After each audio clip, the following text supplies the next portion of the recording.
Well, ladies and gentlemen, here's the machine, all back up and running. Lights are flashing, it's all happy. Machine's taking money. New heavy-duty shackle on the side with the heavy-duty lock. New bill box. New coin mech. It's gonna take a little bit to get filled back up.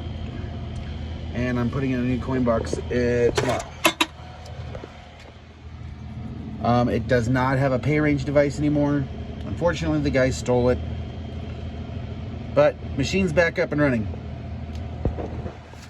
Stay tuned. I think I'm going to add a card reader to this machine in the spring.